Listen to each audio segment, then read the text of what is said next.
नमस्कार, आप सभी का स्वागत है। मैं हूं आपके साथ शुभेंदु सिंह और आज बेहद खास और महत्वपूर्ण दिन राजस्थान की जनता के लिए। और अशोक गहलोत ने बजट पेश किया है और साथ ही उन्होंने बजट में कई बड़ी घोषणाएं की हैं और बताया कि चिरंजीवी स्वास्थ्य योजना में 10 लाख तक का कवर मिलेगा, साथ ही गंभीर बीमारियों के मरीजों का फ्री में इलाज हो सकेगा। वहीं उन्होंने बजट के अंदर शिक्षा को लेकर के भी बड़े ऐलान किए हैं। सीएम गहलोत ने और क्या कुछ कहा है, जरा वो आपको दिखाते हैं।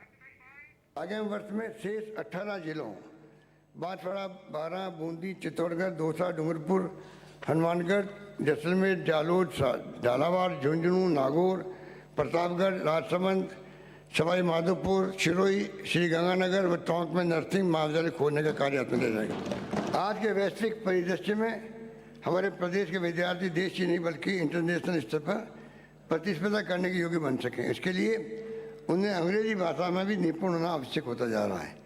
इसको ध्यान में रखते हुए हमने 5000 से अधिक आबादी वाले समस्त गाँव में 1200 महात्मा गांधी अंग्रेजी विद्यालय स्वीकृत प्रारंभ किए जा रहे हैं। इन स्कूलों की लोकप्रियता एवं इनमें प्रवेश हेतु अभिभावकों एवं विद्यार्थियों की मांग को देखते हुए आगामी वर्ष में शहरी तथा ग्रामीण क्षेत्रों में 1000 Mahatma Gandhi English medium school और शुरू किए जाएंगे। आगामी वर्ष से इसी चिरंजीवी योजना के अंतर्गत प्रति परिवार सालाना 5 लाख रुपए की चिकित्सा बीमा को राशि को बढ़ाकर 10 लाख रुपए करने की घोषणा करता हूँ।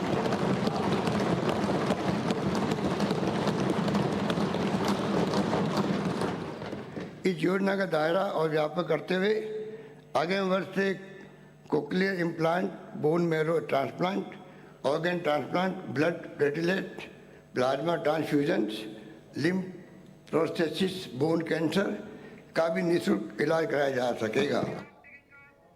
और राजस्थान के बजट पर इस बार जिस वजह से सबसे ज्यादा लोगों की नजरें बनी रही वो था कृषि बजट। और कृषि बजट से जुड़ी हुई कुछ महत्वपूर्ण बातें जरा ग्राफिक्स के जरिए आप देखिए। दरअसल संभाग मुख्यालयों पर माइक्रो इरिगेशन का काम और राजस्थान ऑर्गेनिक फार्मिंग मिशन शुरू किए जाने को लेकर के बजट में चर्चा हुई है। मुख्यमंत्री जैविक खेती मिशन शुरू होगा जिसके जरिए बहुत हद तक किसानों के लिए फायदा होगा। राजस्थान में संरक्षित खेती मिशन भी शुरू किया जाएगा। ग्रीन हाउस, शेडनेट हाउस में खेती के लिए 25% अतिरिक्त अनुदान दिया जाएगा और मिलेट प्रोसेसिंग यूनिट के लिए 40 करोड़ रुपए अलग से तय किए गए हैं। फसल सुरक्षा मिशन शुरू होगा राजस्थान के अंदर। वहीं 35,000 किसानों को खेती की तारबंदी के लिए अनुदान दिया जाएगा। इसके साथ सभी जिलों में किसानों को सिंचाई के लिए दिन में बिजली अनुदान भी मिलेगा। वहीं साल 20,000 करोड़ के सहकारी फसली कर्ज बांटे जाएंगे और किसानों के लिए ड्रोन खरीदेगी सरकार। ड्रोन से कीटनाशकों का स्प्रे भी किया जाएगा।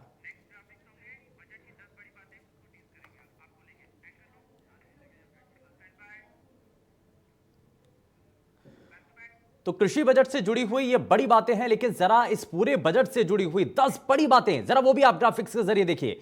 800 करोड़ रुपए से आईजी शहरी रोजगार योजना शुरू होगी और बड़ी रकम इसके लिए खर्च की जाएगी। 100 यूनिट से कम बिजली के इस्तेमाल पर 50 रुपए इस पर। दरअसल इसमें बहुत हद तक फोकस किया गया। मनरेगा में भी बहुत हद तक सुधार लाने की कोशिश है। 18 जिलों में नए नर्सिंग कॉलेज खोलने का काम शुरू किया जाएगा। चिरंजीवी स्वास्थ्य योजना को 5 लाख से बढ़ाकर 10 लाख किया जा रहा है और साथ ही साथ जितने अंग्रेजी स्कूल हैं उनको भी अपग्रेड करने की बात है। वहीं रीट परीक्षा 2022 में होगी और पुराने आवेदकों को नए सिरे से कोई भी नया शुल्क देने की जरूरत नहीं होगी और इसके लिए बाकायदा एंटी चिटिंग सेल भी तैयार किया जाएगा ताकि नकल को रोका जा सके। वहीं नए सिरे से नियुक्तियां भी अलग अलग विभागों के अंदर की जा सकेगी। कर्मचारियों के लिए पेंशन 1 जनवरी 2004 से लागू किया जाएगा। और ये कुछ बड़ी बातें हैं, कुछ महत्वपूर्ण बातें हैं जो कि आपके लिए बड़ा जरूरी है जानना, ये समझना कि राजस्थान की सरकार ने इस बार के बजट से राजस्थान के लोगों को कैसे जोड़ करके रखा है और क्या वो बड़ी सौगातें दी हैं, क्या वो बड़ी घोषणाएं की हैं, वो लगातार आप अपने टीवी स्क्रीन पर देख पा रहे हैं।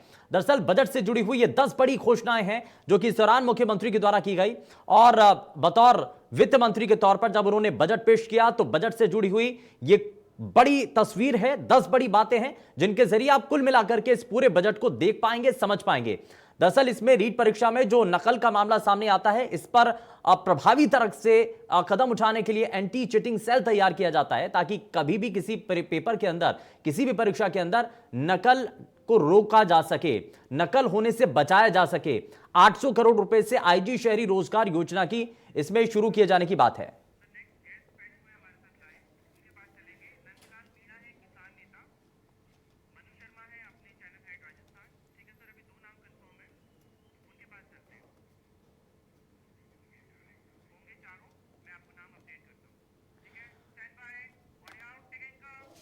और चलिए जरा जल्दी से आगे बढ़ते हैं। इस बीच हमारे साथ एक खास मेहमान कार्यक्रम में जुड़ चुके हैं, किसान नेता नंदलाल हमारे साथ कार्यक्रम में जुड़ चुके हैं। नंदलाल जी बहुत स्वागत है। और हमारे साथ चैनल हेड राजस्थान के मनु शर्मा भी कार्यक्रम में जुड़ चुके हैं। मनु जी बहुत स्वागत है। मैं जरा जल्दी से एक नजर मनु शर्मा जी इस पूरे बजट को लेकर के हमने 10 बड़ी बातें भी दिखाई हैं और साथ ही जो महत्वपूर्ण क्योंकि इस बार का बजट इसलिए भी रहा क्योंकि कृषि बजट इसमें रहा है, किसानों के लिए विशेष तौर पर फोकस किया जा सके, इस पर बहुत हद तक सरकार की नजर रही है। कुल मिलाकर के देखा जाए तो हर कोई अपने लिहाज से आकलन करता है, लेकिन किस तरीके से देखें इस बजट को?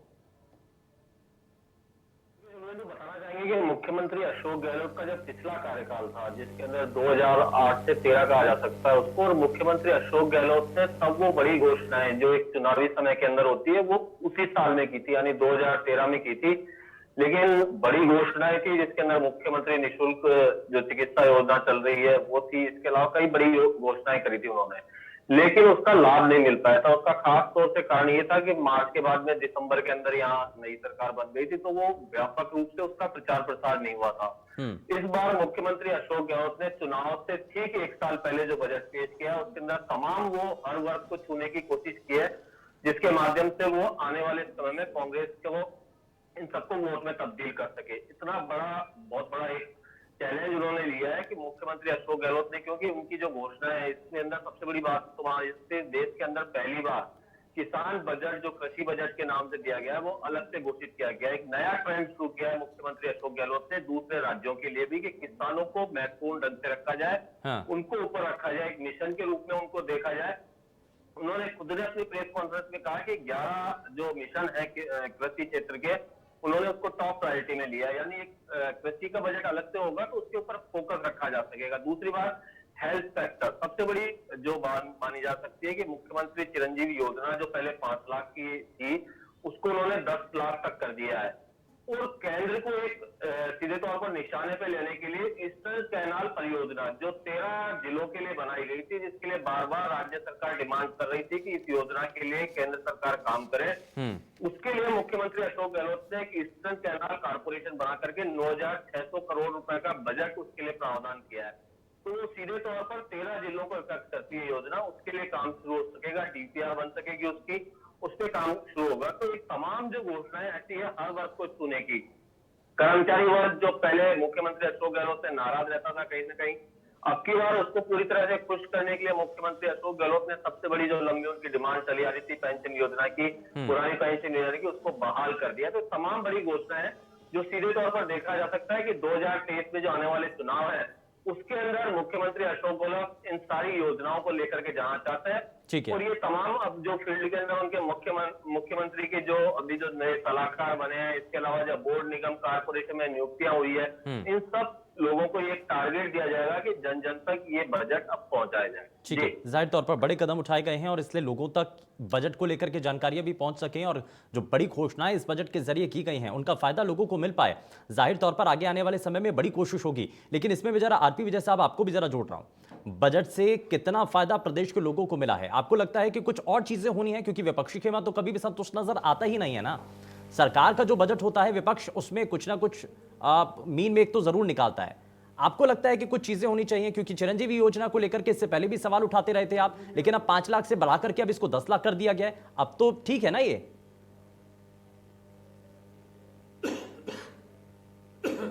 जी मैं आपको बताऊं, बेसिकली ये जो बजट है, शुभेंदु नाम है सर मेरा, ये जो आप बजट की बात कर रहे हो, ये चुनावी बजट की जैसा बजट बनाया है इन्होंने, लोक लुभावन बजट है ये। इन्होंने कभी भी ये नहीं कहा बेसिकली कि हम इसको धरातल पे उतारेंगे। अपने मुंह से ये कभी कहते नहीं है, पिछली बार भी लाए थे बजट, उस समय भी घोषणाओं में कोई कमी नहीं रखते ये, पर धरातल पे नहीं उतारते। आपने देखा है कि इन्होंने कितने चालाकी से काम किया है। किसानों का जो कर्जा माफ करना था वो तो इन्होंने किया नहीं, और किसानों के लिए अलग से बजट लाके सबको चुप करने की चेष्टा करी है, बट किसान इतनी जल्दी चुप होने वाले नहीं है। आज उनको जो वादा किया था 98,000 करोड़ रुपए माफ करने का, ये घटा करके उसको 18,000 करोड़ पे लेके आए, और उसकी भी घोषणा ये पूरी नहीं हुई। ऐसे ही बेरोजगारों को भत्ता देने वाली बात थी, आज तक वो पूरा नहीं किया इन्होंने।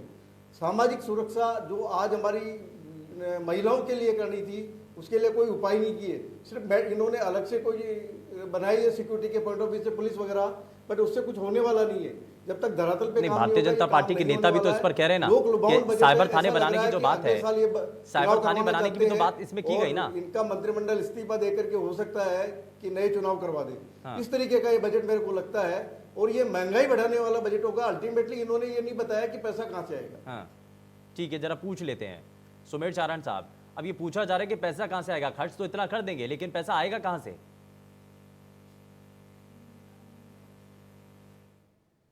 सबसे पहले तो मैं मेरे आदरणीय साथी जो भारतीय जनता पार्टी के यहाँ पे प्रवक्ता स्पोक पर्सन हैं आरपी विजय जी और शुभेंदु जी, आपसे ये निवेदन करता हूँ कि एक हमारे रामायण में चौपाई है, जिसकी रही भावना जैसी प्रभु मूरत तनु जैसी देखी जैसी।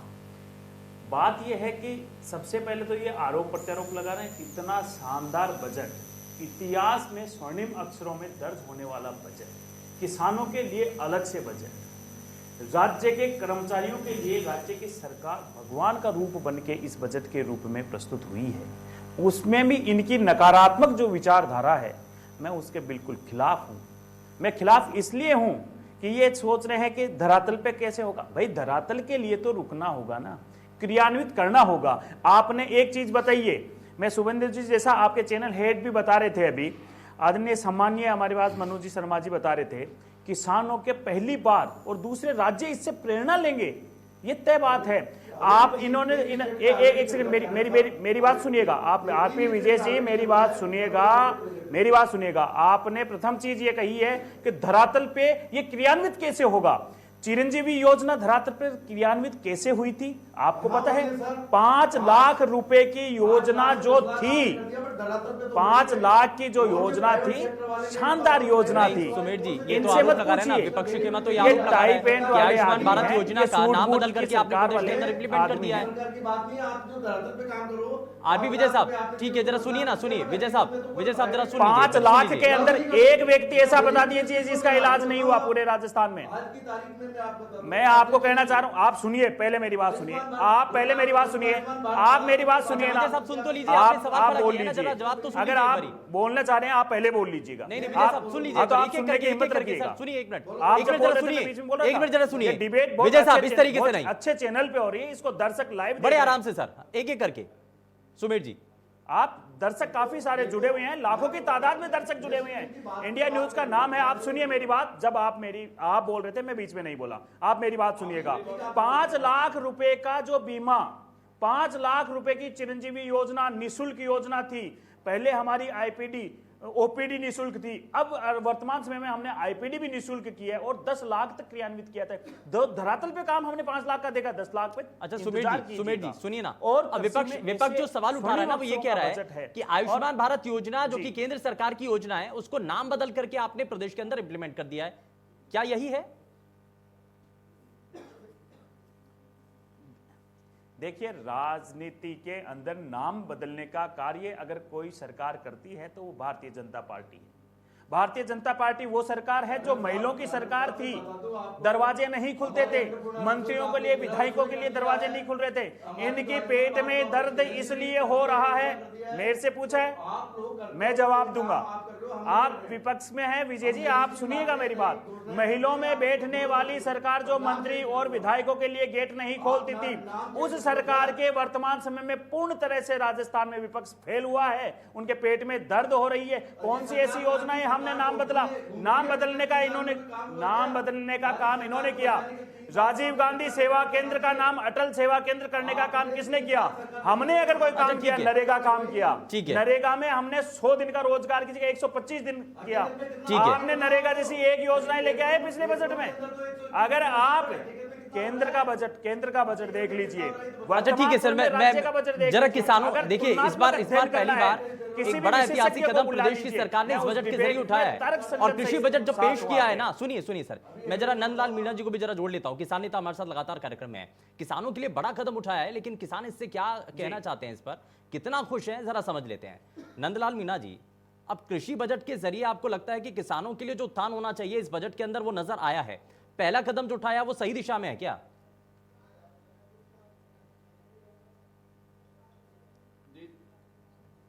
सबसे पहले तो मैं आपसे निवेदन करना चाहता हूँ, पहले भी मैंने बताया था कि अब दोनों तरफ से बीच में ले रखा है किसान को। एक तरफ केंद्र से धक्का लगाती है, दूसरी तरफ राज्य से धक्का लगाती है, उसको बना रखा है किसान को फुटबॉल। ना तो केंद्र सरकार किसानों की सुनने के आदी है और ना राज्य सरकार सुनने को आदी है। लेकिन राज्य सरकार ने कुछ पहल करके पूरे भारत में ये मतलब मिशन जारी किया है, उसके लिए गहलोत साहब के धन्यवाद के पात्र हैं। और गहलोत साहब ने जो किया है पिछले टाइम पे भी, जो खरीद केंद्र के जो खोले थे और खरीद का जो वादा किया था 25 से बढ़ा करके 40 क्विंटल किया था, तो इसलिए किसानों के हित में तो कुछ किया है। लेकिन जब तक एमएसपी लागू नहीं करेंगे किसान बिल्कुल भी 1% इनसे खुश नहीं है। दोनों सरकारें इनको किसानों को फुटबॉल बना रखी है, केंद्र राज्य पे डाल रही है, राज्य केंद्र पे डाल रहा है। पिछले टाइम पे राज्य सरकार ने 40 क्विंटल किया था, उसका 25% खरीदने का केंद्र का जो काम है, तो केंद्र ने वो भी अपना वादा पूरा नहीं किया था। उसके बारे में हमने मतलब नरेंद्र जी तोमर साहब से और उनसे भी वादा किया था, उनको चिट्ठी लिखी थी हमारे रामपाल जी जाट साहब अध्यक्ष साहब ने, और हम भी वहां गए थे। तो इन्होंने 55,000 मैट्रिक टन चने इनके वादे के मुताबिक 25% भी खरीदना भारत सरकार ने नामुमकिन समझा था। उसका आंदोलन किसानों ने रोड पे बैठे रह करके और 20 दिन तक ऑन हाईवे रोड पे जाम लगाया था, लेकिन बाकी इनकी कोई सुनवाई नहीं की। तो किसानों के लिए मैं तो ये जानता हूँ, मैं दोनों के बीच में बैठा हूँ, दोनों तरफ से यही वादा, मतलब केंद्र से नीचे से ऊपर, ना तो इन्होंने कभी किसान का कर्जा माफ करने की अभी भी एक छोटे से किसान की नीलामी की है, तो ऊपर से लेकर के नीचे तक जो बड़े बड़े घोटाले करके भाग गए, उनका कोई नीलाम करने का इनके पास में कोई चारा नहीं है, ना केंद्र सरकार के पास में है और ना राज्य सरकार के पास में। मेरा आपसे अनुरोध है चैनल के माध्यम से सभी किसान भाइयों से कि जो भी अगर इन्होंने अभी जो नई योजना लागू की है, अगर इसको धरातल पे देते हैं तो कुछ हद तक आंसू पोंछने वाला ये बजट है। ठीक है, आंसू पूछने, यानी वही मैं आपसे समझना चाह रहा था कि क्या शुरुआत हो चुकी है और जिन तकनीकी चीज़ों को कृषि और खेती के साथ जोड़ने के लिए बात की गई थी, इंडिया न्यूज़ ने सबसे पहले से ही बजट आने से पहले ही इस बात की तरफ इशारा किया था कि इसमें बहुत हद तक ये चीज़ें जोड़ने की संभावनाएं नजर आती हैं। अब ऐसे में मनु शर्मा जी, सर मैं आपसे ये जानना चाह रहा हूँ कि चाहे वो किसान हो, किसान भी कह रहे हैं कि अभी थोड़ा सा उतनी चीज़ें तो नहीं हो पाई हैं जितनी होनी चाहिए थी, लेकिन उस दिशा में पहला कदम तो उठ चुका है।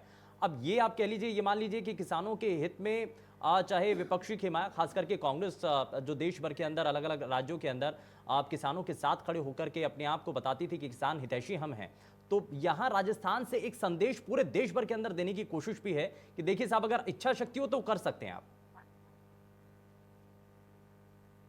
बिल्कुल शुभेंद्र सही कह रहे हैं, जैसे मैंने पहले भी बताया कि ये एक नजीर पेश करने वाली बात होगी, क्योंकि पहले आपने देखा होगा कि सेंट्रल में रेलवे का बजट अलग आता था तो एक रेलवे पर फोकस रहता था। आज इस बार जब बजट आया तो उसके अंदर कई का फोकस नजर नहीं आया कि रेलवे के अंदर क्या डेवलपमेंट होने वाला है, जनता तक वो पहुंचा नहीं। लेकिन इस बजट के माध्यम से ये रहेगा कि किसान बजट जो मुख्यमंत्री अशोक गहलोत ने पेश किया अलग से, उसके पॉइंटर्स अलग से दिए, एक मिशन के रूप में इस पर काम करेगी सरकार। जैसा मुख्यमंत्री अशोक गहलोत ने प्रेस कॉन्फ्रेंस जो उन्होंने बजट के बाद में ली, उसके अंदर साफ तौर से कहा है उनका उद्देश्य केवल ये है कि इस बजट के माध्यम से किसानों को हम फोकस में रखेंगे, उनके लिए जो कुछ कर सकती है सरकार। क्योंकि घोषणाएं तो पहले भी होती थी किसानों के लिए, एक अलग से पार्ट होता था बजट में ही, उसके लिए एक पार्ट रहता था, लेकिन अलग से इसको एक कृषि बजट करके घोषणा करने का सबसे बड़ा उद्देश्य यही है कि उनके लिए जो चाहे कोई भी योजना हो, क्योंकि किसान कोई राजस्थान का ही निवासी है, राजस्थान के अंदर ही रहते हैं, उनके लिए वो सारी योजनाएं भी लागू होंगी जो और लोगों को मिलने वाली है,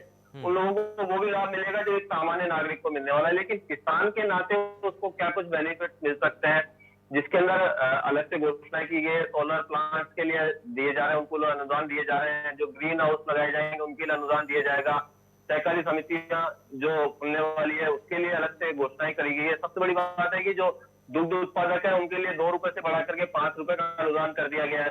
तो एक जो अलग से घोषणाएं करी है उनके लिए, उसके ऊपर इम्प्लीमेंट की बात है कि मुख्यमंत्री अशोक गहलोत ने बजट पेश किया है किसानों के लिए, कृषि के लिए अलग से।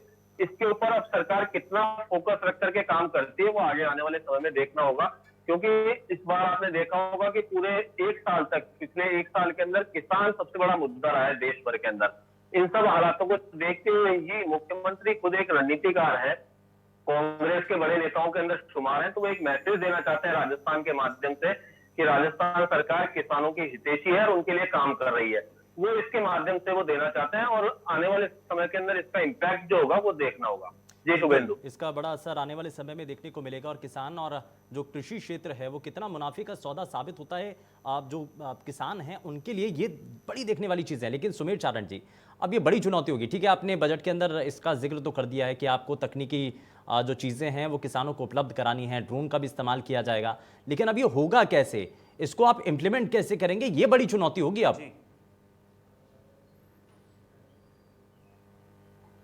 देखिए, कोई भी कार्य करने से पहले हमेशा प्रशासन की जरूरत होती है सरकार को, और प्रशासन खुश नहीं है आपका तो कितनी ही बड़ी योजनाएं हो धरातल पे कार्य नहीं कर सकती, धरातल पे उनका क्रियान्वित दिख नहीं सकता। इसलिए हमने साथ साथ, ऐसा नहीं है कि किसानों का ही ध्यान रखा है, हमने युवाओं का भी ध्यान रखा है। तो हमने उन सभी तमाम कर्मचारियों का ध्यान रखा है जो लगातार मांग कर रहे थे पुरानी पेंशन को लिए। पुरानी पेंशन से आज देखिए, ग्राफ उठा के देखिए सरकार का, आज के बजट से ही सरकार का ग्राफ उठा के देख लीजिए, जितने भी कर्मचारी हैं, कर्मचारी वर्ग खुशी खुशी से कार्य कर रहे हैं, कर्मचारी वर्ग मिठाइयां बांट रहे हैं। अब जब आज मिठाइयां बांट रहे हैं कर्मचारी वर्ग, तो किसान की योजनाओं को चलिए उस पर भी बात करेंगे, लेकिन अभी किसानों का जिक्र हमने किया है, किसानों का जिक्र हमने किया है, चिरंजीवी योजना को लेकर के बात की है, लेकिन स्वास्थ्य के क्षेत्र में क्या और बदलाव होने चाहिए थे, बात उस पर भी होगी। लेकिन छोटे से ब्रेक के लिए यहां रुक रहे हैं, सभी खास मेहमान लगातार हमारे साथ कार्यक्रम में बने हुए हैं। ब्रेक के बाद वापस लौटेंगे और चर्चा को आगे बढ़ाएंगे।